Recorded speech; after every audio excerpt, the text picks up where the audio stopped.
Thessaloniki, a city built on layers. Roman foundations, Ottoman mosques, and Byzantine churches surrounded by apartment blocks, office buildings, and vibrant restaurants with incredible Greek nibbles. But today, we're zooming in on one layer in particular, coffee. In this series with Kurukahveci Mehmet Efendi, we're tracing the historic coffee trail as it traveled from Turkey west into Europe. And here in Greece's second largest city, Thessaloniki, coffee has gone through quite the evolution.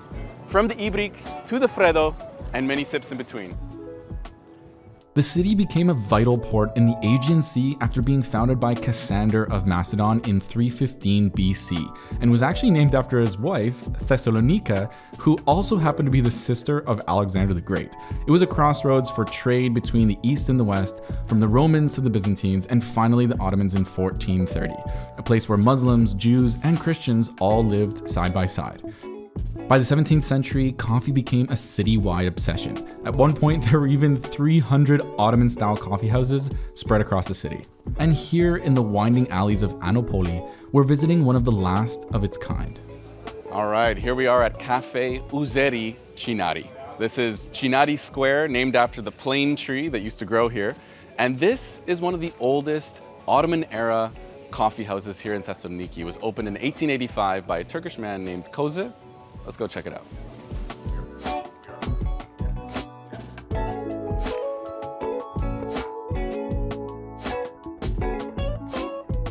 So, although they don't serve coffee here, of course we've got a really nice spread, and I asked for the quintessential Greek food. So we've got some halloumi, which is sort of like a grilled cheese, dolma wrapped in grape leaves, and of course some different types of fish straight from the sea. We opted to sit outside just because it's so beautiful with the light coming in, surrounded by these vines. But if you look inside, it essentially hasn't changed all that much over the years. In fact, it is protected for heritage. It looks very similar to how it did when it first opened, but of course, with some major differences. So first of all, the owner is no longer doubling as a barber and also a dentist. Apparently that was a thing back here. You can come in, get your beard trimmed, or even get your tooth pulled.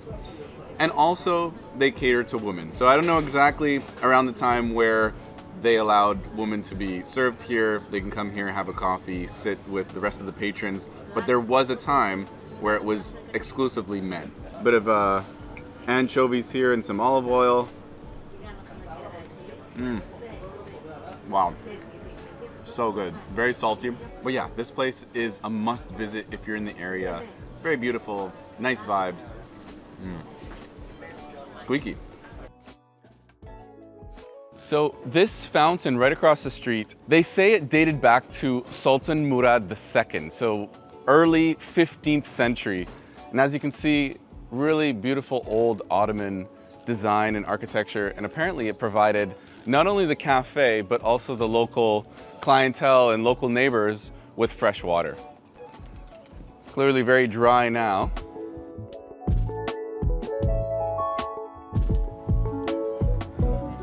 So on the other corner, we have a place that actually serves coffee. Let's check it out.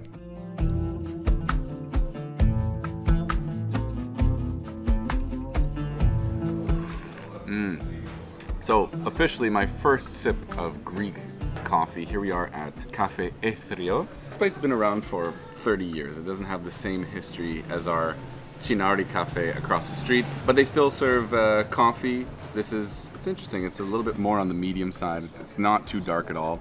This really is a place to kind of sit back, people watch, and just enjoy the life of the corner.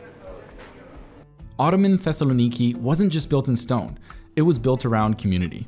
There are still quite a few historic mosques sprinkled around the city, and here's one in particular that really embodied that Ottoman hospitality. Alaka Emiret Mosque. This is one of the last standing Ottoman-era mosques here in Thessaloniki, and it was built back in 1484. It actually was a food shelter as well, so kind of linking back to the coffee and culinary experience here. It was a place for the poor or travelers to come and find some refuge, munch on some grub.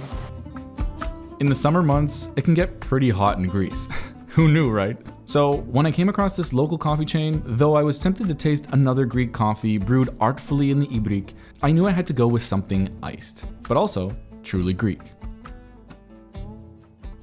I normally wouldn't go for something like this, but when in Greece,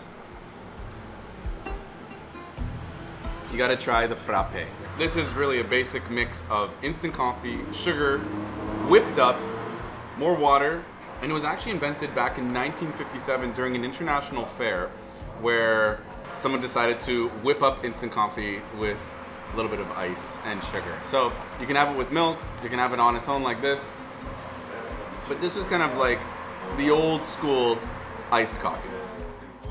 And here is a unique bit of Turkish history. It was in the late 19th century that Thessaloniki's kahvehanes even became gathering places for the Young Turk movement, which brought political reform through caffeine-fueled debate. Among them, Mustafa Kemal himself. So this house right behind me was the birthplace of Mustafa Kemal Atatürk, the founder of Turkey. This is where he grew up until later, of course, moving over into Turkey, but Thessaloniki used to be in the ex-Ottoman Empire. So this is a very important connection between Greece and Turkey. Of course, wherever Ottomans brought coffee throughout history, the iconic Turkish hammams were never too far off. So the next day, I passed by the Bey Hammam on my way to our next brew. This was the first and biggest Ottoman hammam in the Balkans, and it was built back in 1444 during the reign of Sultan Murad II. So public place for people to come, wash up, grab a coffee afterwards. So let's go do the same. As it turns out, there are many modern establishments here eager to serve you a great coffee. But I was on the search for something with a deeper link to the past, brewed by hand and steeped in tradition. And here's a place that might know a thing or two about that. This is the Bezisteni market, one of the most important Ottoman-era monuments here in Thessaloniki. And you know, when it was built back in the late 15th century by Sultan Mehmet II, it was a bustling hub for trade, for people coming through, full of fabrics, full of even jewelry at the time. But now, you know, it's still got a lot of fabric here. It's a little bit more low-key. So we came to Thessaloniki to find some of the traditional style. But this was actually never a food market, so no coffee here. Okay. But I hope these local merchants could point us in the right direction.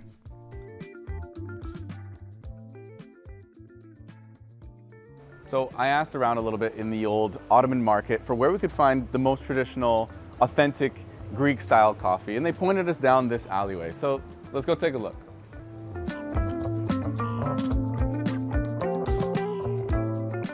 Now, this was starting to look more promising. Butchers and fishmongers, beans, veggies, restaurants. Good coffee can't be far behind. But all of this food was making me hungry. I guess that's what happens around lunchtime. And I was already starting to hear my name in the faint sizzle of souvlaki on the spit. So you might think you can't come to Greece without trying a gyro, but this is the real deal.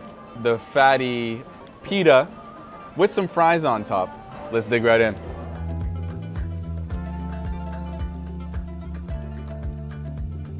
Luckily, I got a tip from the gyro master to find our traditional coffee. Back to the baths.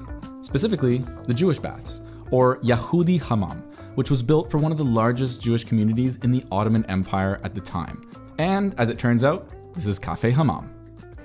Turkish coffee, yeah. So this right here is Cafe Hammam. It's been modeled after, of course, the hammam across the way. Very beautiful, inspired by Turkey, inspired by Istanbul. And they told me that like 95% of the stuff in here is handmade. So you can take a look around. Everything's super artsy and overall, very Turkish. Efharisto. Do this. We used to say you're gonna take money. Oh, take money? Okay, thank you. Where's it coming? Well, I don't know the date exactly. Ah, okay. Let's read it later. Smells so good. Brings me right back to Istanbul. This really is the place I've been looking for. It's authentic. It's clearly got the thoughtful touch.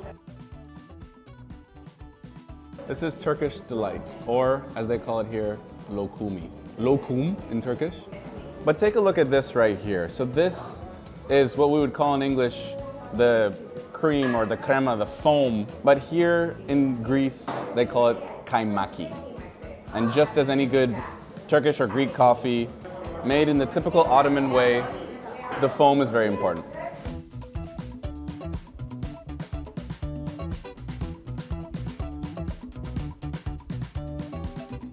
Got a muddy future, but hey, she said money's coming, so. So remember earlier when we tasted the frappe? This is a drink that you can find at just about any coffee shop in the country. But the specialty coffee community in Greece has taken the frappe one step further, crafting a quintessential Greek coffee that I was dying to try. So I met up with the owner of a cafe called Shed to shine a bit more light on how coffee has evolved here in Greece. What's your name? I'm Georgo Tsaligidis.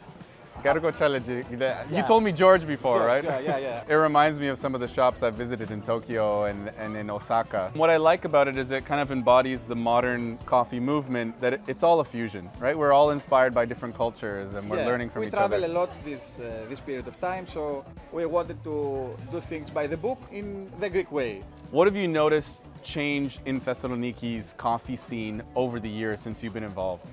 I think the turning point was the modification from frappe culture to Freddo espresso culture. Okay. Frappe is instant coffee. We wanted to drink espresso and try more specialty things. We had to infuse this kind of culture in our way of drinking coffee. 2 shots of espresso, mix it well and make it a long drink with ice. We want the coffee to be a long drink, to have a lot of time to drink it. Okay. So just an espresso was very little for us. Okay.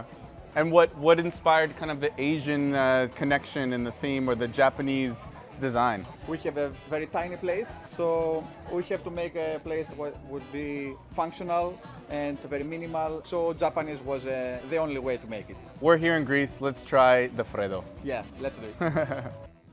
All right, so this is officially my first Freddo, and I'm impressed how foamy it is. You know, espresso already has a lot of foam, but this one is very punchy. It's got more of that fruity acidity, especially with this lighter roast espresso.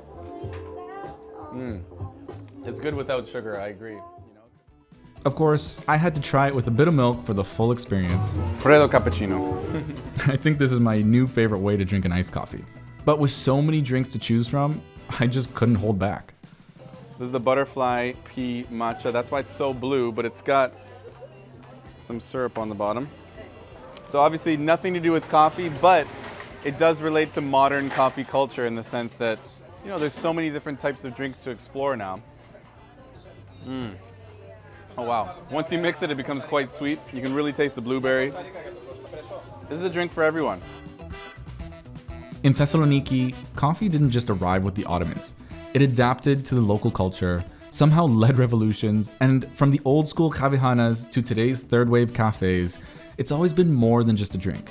Coffee in Greece is a point of national pride and a daily ritual shared with friends. Up next, we'll be swinging through Sarajevo to explore just how ubiquitous Turkish coffee has stayed for the Bosnians.